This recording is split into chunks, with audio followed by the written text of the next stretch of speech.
Professor Geraldo, a política substitui a guerra, o tráfico de droga, o crime organizado.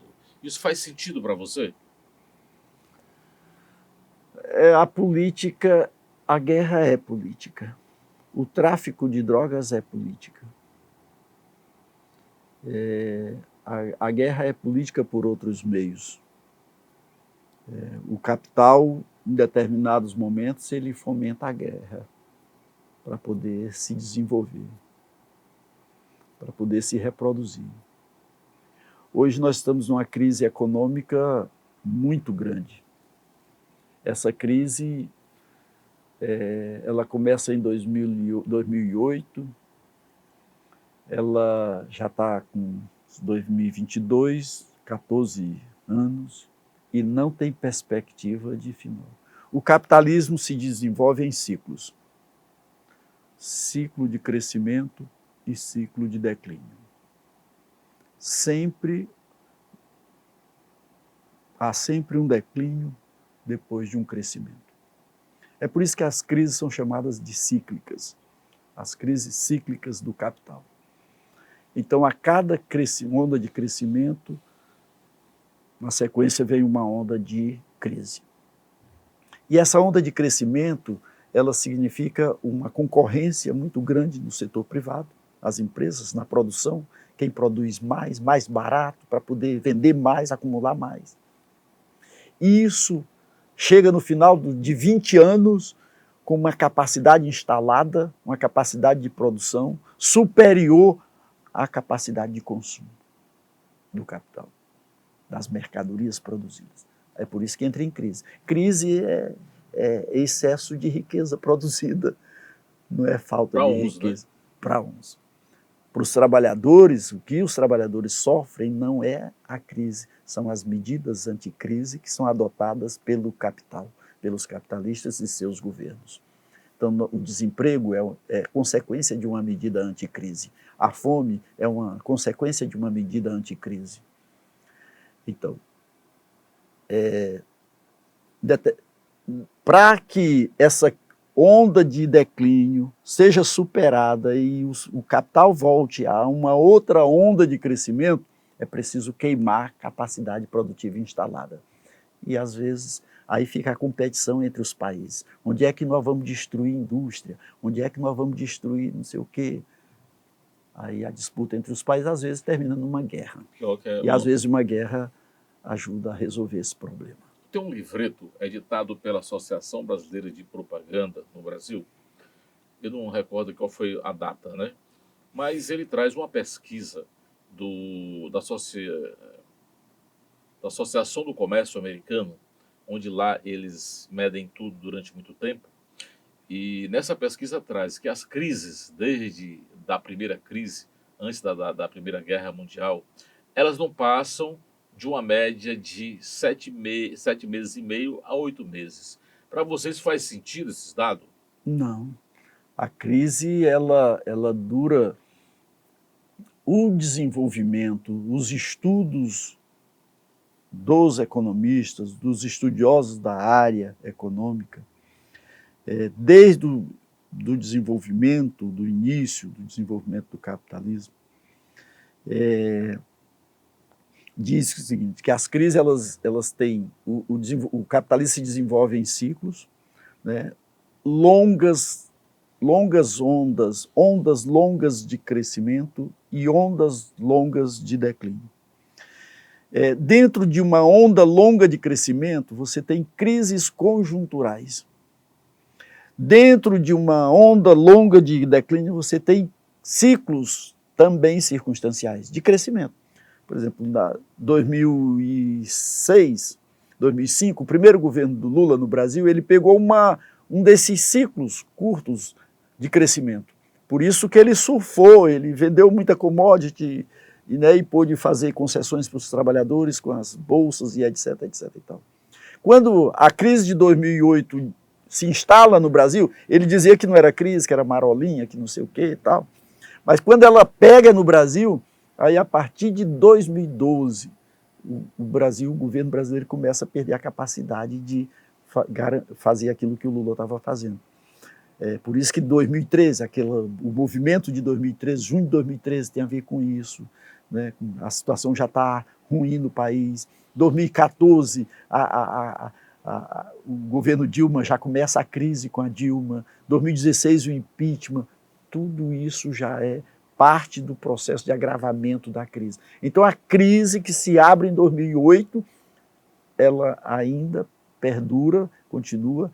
Algumas projeções diziam que 2022 ia começar a recuperar, já jogaram para 2025, e estão culpando a pandemia, e 2025 também não acredito que vá.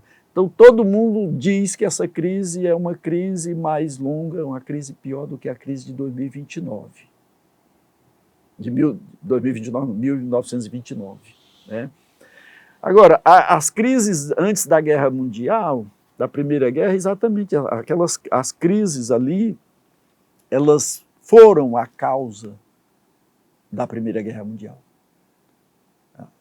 Ali já o mundo capitalista já entrava na sua fase imperialista. Ali já foi uma guerra entre as potências imperialistas, pela partilha do mundo. Ali foi exatamente em função da grande crise econômica de 1914, do começo das primeiras décadas do século XX. Né? Só que a Primeira Guerra não resolveu o problema da partilha entre as potências, não resolveu o problema da crise, por isso é que veio 1929 e a Segunda Guerra foi o fechamento, portanto, da partilha. Então, nós estamos na fase do imperialista e na fase superior do imperialismo. Então, nós estamos numa fase em que o capitalismo, a única coisa que ele consegue promover é destruição. Ele destrói mais do que produz, do que constrói. É o esgotamento do sistema. O modo de produção escravista antigo esgotou. O modo de produção feudal esgotou. O modo de produção capitalista esgotou. Tudo era, é e tende a ser. Tudo nasce, se desenvolve e morre. O sistema capitalista também, o modo de produção capitalista também. O problema é, nós temos que perceber o momento disso, né? E não deixar. Você já percebeu que estão falando muito agora na questão da quinta extinção em massa? Projeções aí para 2050, não sei o quê, e tal. É isso. É barbárie. É barbárie. Então, a humanidade pode mudar o curso disso? Pode.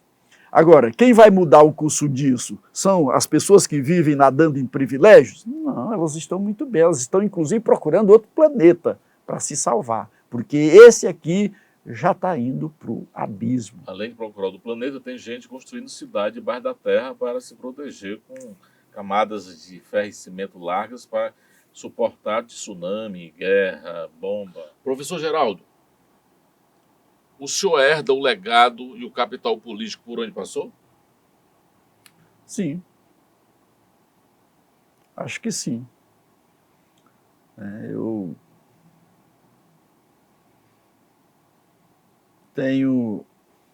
tive o respeito de todos os espaços que eu passei, todos os espaços que eu participei e que participo. Eu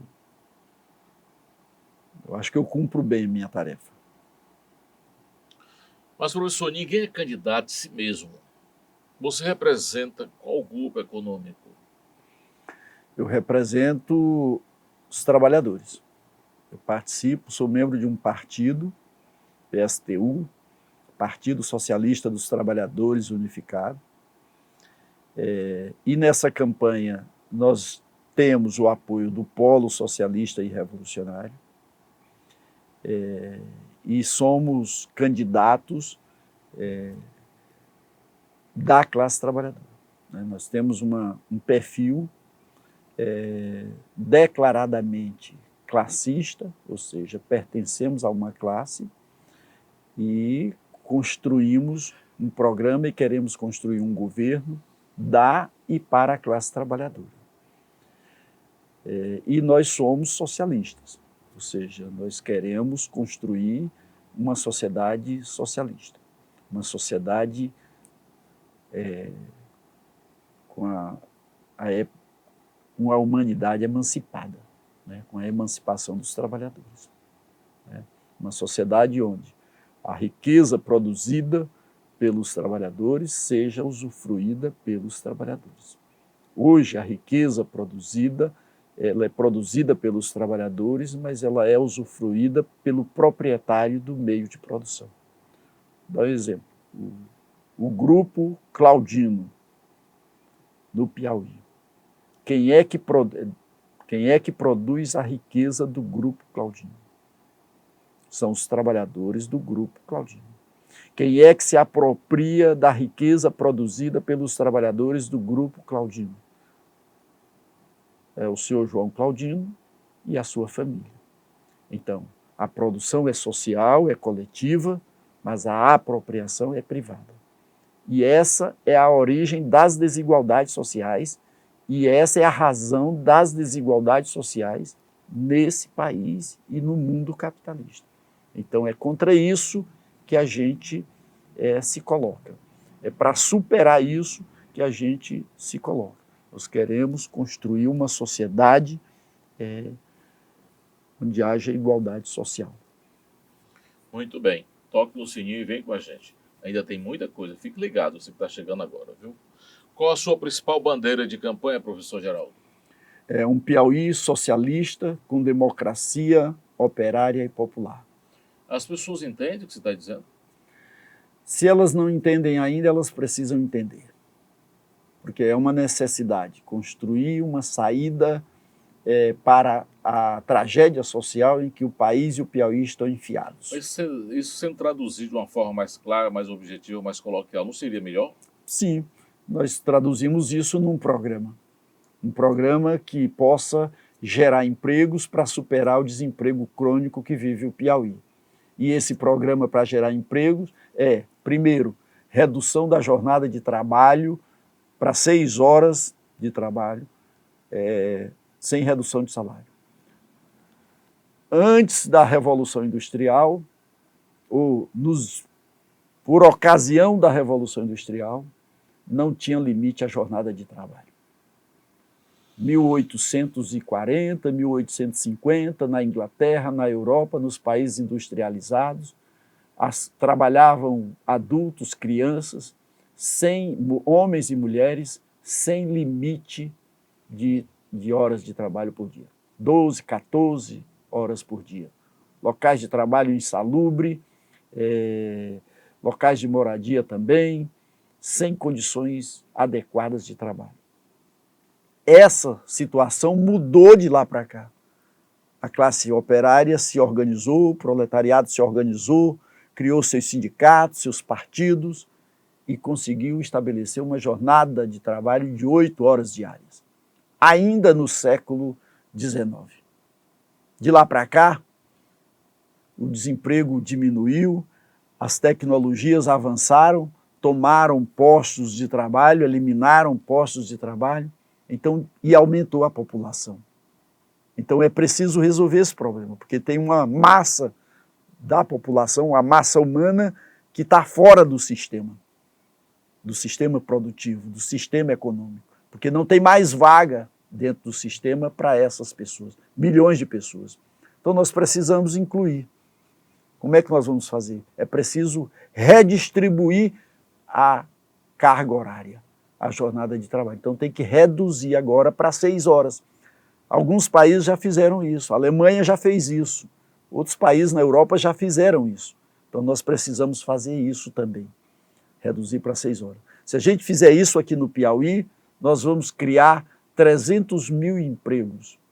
Né? Se a gente reduzir só a jornada de trabalho dos servidores do Estado para 6 horas, nós vamos criar 40 mil empregos.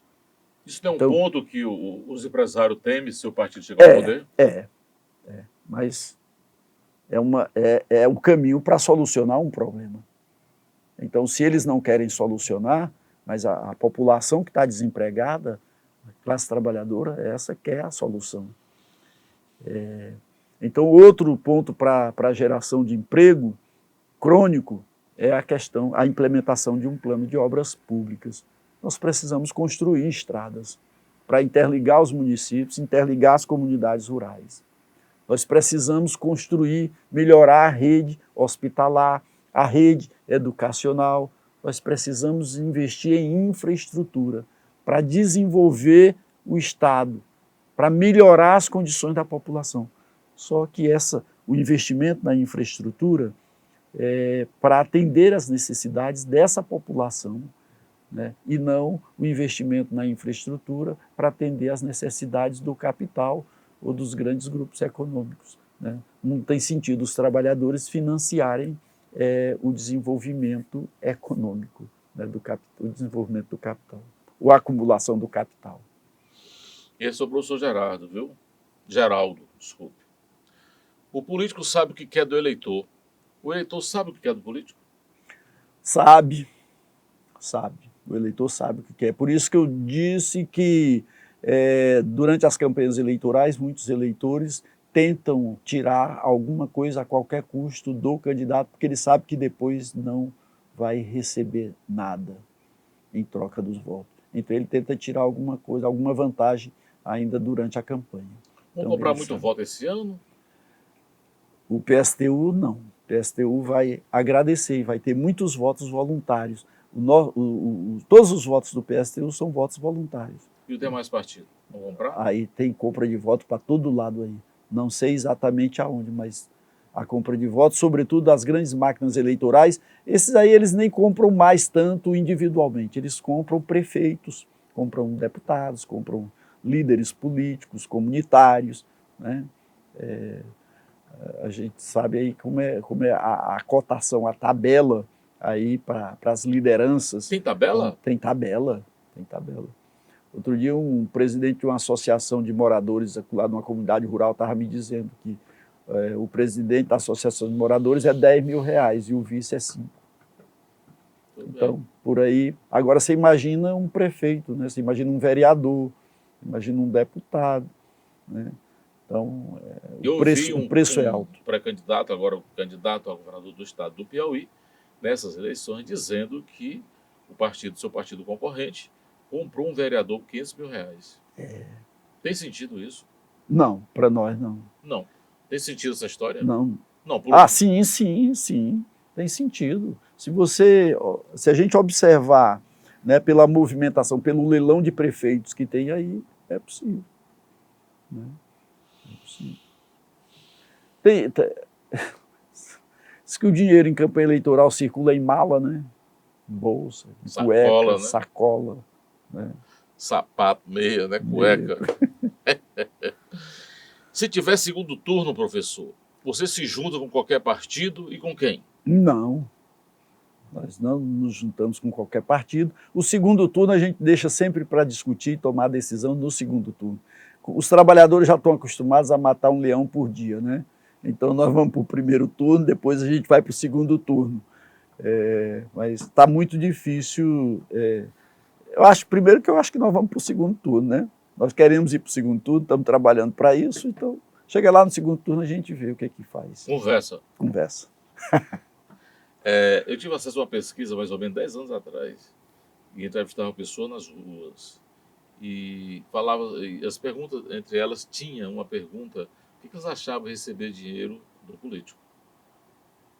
E tem um percentual muito grande que dizia: a gente recebe, eu recebo e quero continuar recebendo, porque eles precisam dividir um pouquinho com a gente. Olha a cabeça do eleitor. Ou desse tipo de eleitor. Não é? Complicado. Caso seja eleito, qual a sua primeira ação?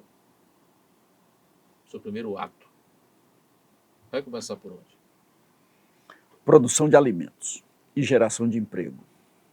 E atacar o problema da segurança, da educação. Mas alimento é o elemento número 1. A produção de alimentos através da agricultura familiar para matar a fome das pessoas. Tem muita gente passando fome nesse estado. Geraldo, qual é a vocação desse Estado? A vocação desse estado, precisamos escutar os territórios para saber qual é de fato a vocação de cada território e quais são as demandas de cada território. Eu acho que a política a ser desenvolvida, ela precisa considerar isso em primeiro lugar. Escutar as pessoas. Escutar as pessoas. Mas acho que, de antemão, pelos problemas, pelos dados que a gente tem, a alimentação é fundamental e eu acho que nós vamos procurar desenvolver economicamente a partir da agricultura familiar. A partir da agricultura familiar. Eu não tenho nenhuma ilusão em atrair investimentos de fora para cá. Eu não tenho nenhuma ilusão de que nós vamos trazer um salvador da pátria para nós, para resolver nossos problemas. Nossos problemas, quem tem que resolver somos nós, né? A partir daquilo que a gente necessita. Nós precisamos do quê? As pessoas, pensando nas pessoas, não é pensando na acumulação do capital para a empresa aumentar o seu patrimônio ou alguém aumentar o seu patrimônio. É pensando na necessidade das pessoas, na necessidade do conjunto. A partir daí a gente faz a implementação das políticas corretas, desenvolver o Estado. Investir em educação é fundamental. Não tem como desenvolver o Estado sem investir em educação. Nenhum país do mundo se desenvolve sem educação. Educação e tecnologia. Tem que ter desenvolvimento. Desenvolver o Estado significa desenvolver as pessoas. E desenvolver as pessoas significa investir em educação e em tecnologia. Sem isso, nós não vamos para lugar nenhum. Não tem salvador da pátria nenhuma que resolva o nosso problema. Então, vamos botar nossas demandas na mesa, nossas necessidades, vamos investir naquilo que é necessário para produzir a satisfação dessas necessidades. É isso que vai resolver o nosso problema. O vice geralmente traz muito dinheiro ou muitos votos. O seu vice vem trazendo muito dinheiro ou muitos votos? Quem é seu vice? Professora Geracina, aposentada, vem trazendo muita experiência, vem trazendo uma postura correta, vem trazendo ética, não traz nem dinheiro e nem voto. Nós não vamos ganhar dinheiro, nós vamos ganhar muito voto a partir da experiência dela, da sabedoria, da sua capacidade, como professora aposentada, que tem uma história, uma vida de luta dedicada à defesa da educação pública. Professor Geraldo, a corrupção tem arruinado as gestões públicas. Caso seja eleito, como o senhor vai superar, amenizar a corrupção na sua gestão? A corrupção é inerente ao sistema capitalista. É inerente a ele. Não existe capitalismo sem corrupção. Então, se nós queremos superar a corrupção, nós temos que superar o capitalismo. Nós precisamos acabar com os privilégios. Eu estava dizendo que a Assembleia Legislativa do Estado do Piauí, ela tem um orçamento superior ao orçamento da UESP, e é um orçamento... E do Ministério Público, né? E do Ministério Público.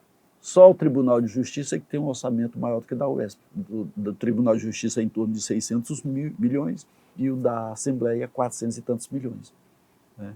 Mas como é que um órgão que tem 30 deputados, se você fizer as contas, você vai ter 14 milhões para cada deputado. É muita coisa, não é? 14 milhões. Que é isso? Por mês. Olha o preço. O preço de um deputado. Um deputado custa para o estado do Piauí 14 milhões. Mensal.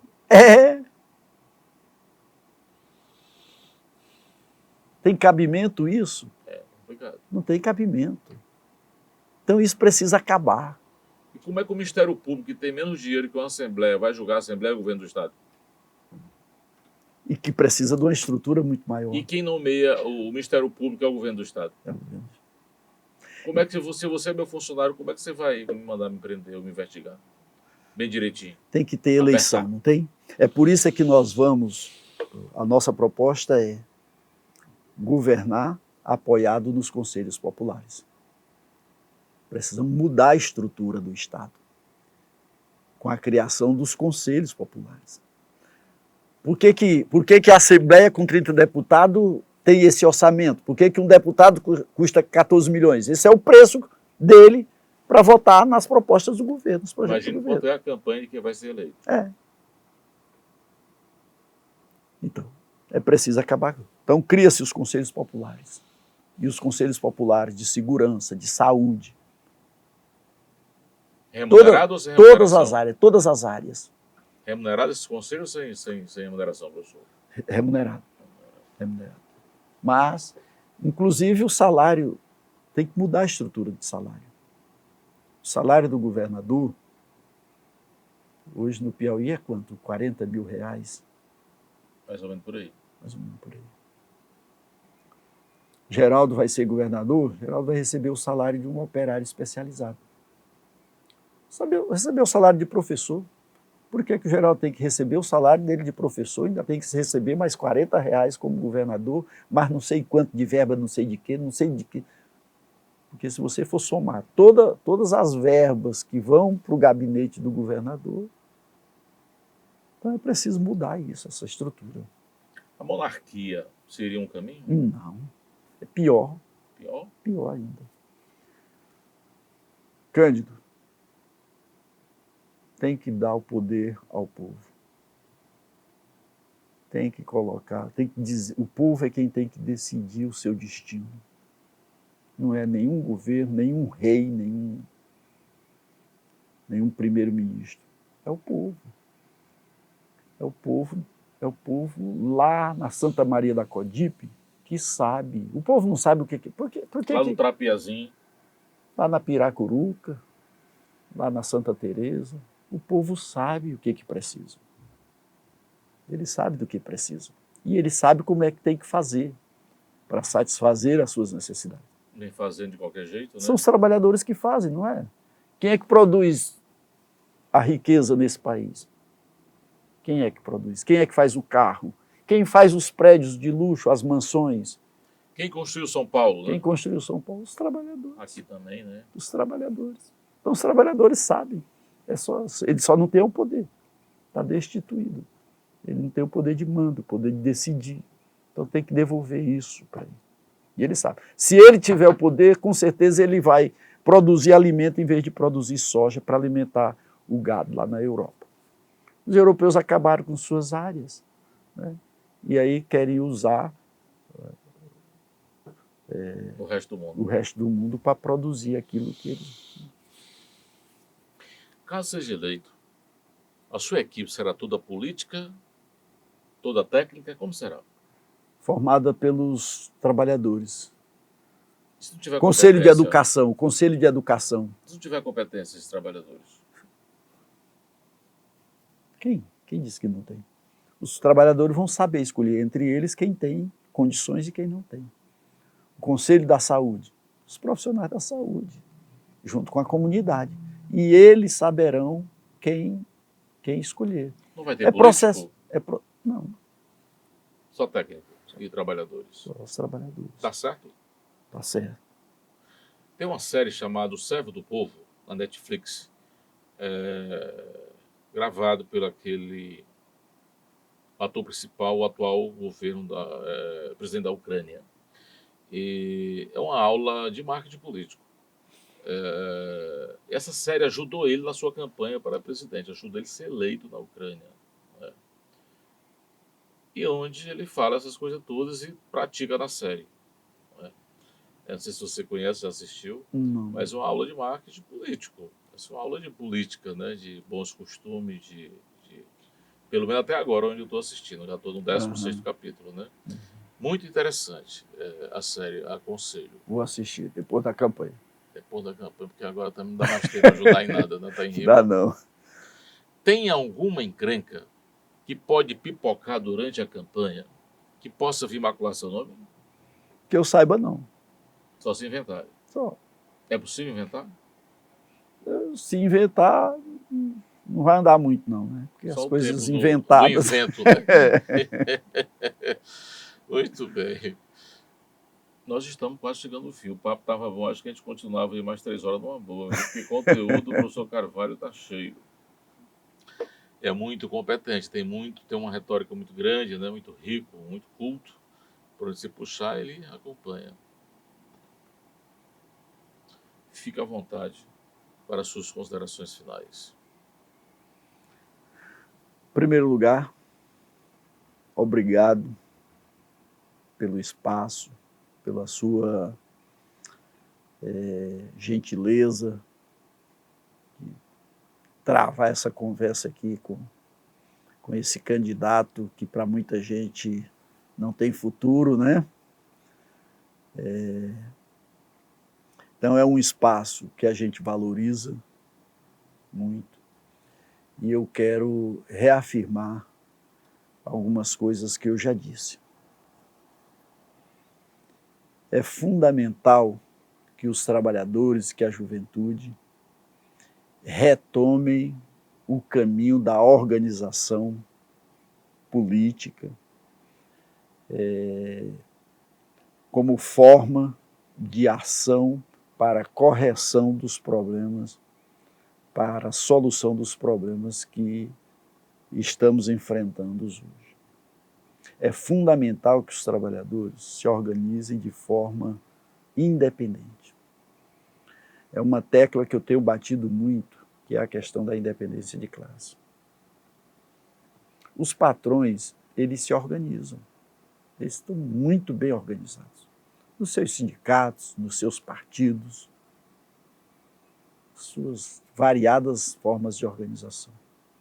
Os trabalhadores também precisam se organizar com muita firmeza e saber o que quer da vida, o que quer para o futuro. O nosso caminho não é o caminho da outra classe. O nosso caminho é o caminho do socialismo, não é o capitalismo. O capitalismo está superado, não devemos depositar expectativas mais nesse sistema. Evidentemente, nós não vamos superá-lo também de um dia para o outro. Vai depender de muita organização política e de vontade política. Então, os trabalhadores, as pessoas que sofrem hoje desse sistema, que estão privados do trabalho, do emprego, da renda, da saúde, da educação, da alimentação, da moradia, da estrada, do transporte. As pessoas que estão privadas disso precisam buscar a solução para isso. Só elas podem resolver isso. E é de forma coletiva. Não tem saída individual. A saída é coletiva. Né? E a saída coletiva, do ponto de vista dos trabalhadores, para a crise que o mundo vive hoje, é o socialismo. Então, se essa mensagem chegar à maioria das pessoas, nós estamos satisfeitos com isso. Estamos plantando a semente, eu sei que estamos plantando a semente, eu sei que muita gente não acredita no socialismo, acha até que o socialismo já fracassou, né? As experiências que nós tivemos não deram certo, etc. e tal. Mas eu digo sempre também que o capitalismo ele não se instalou como modo de produção mundial de um dia para o outro. Foram séculos e séculos de luta para que ele chegasse ao estágio que chegou hoje.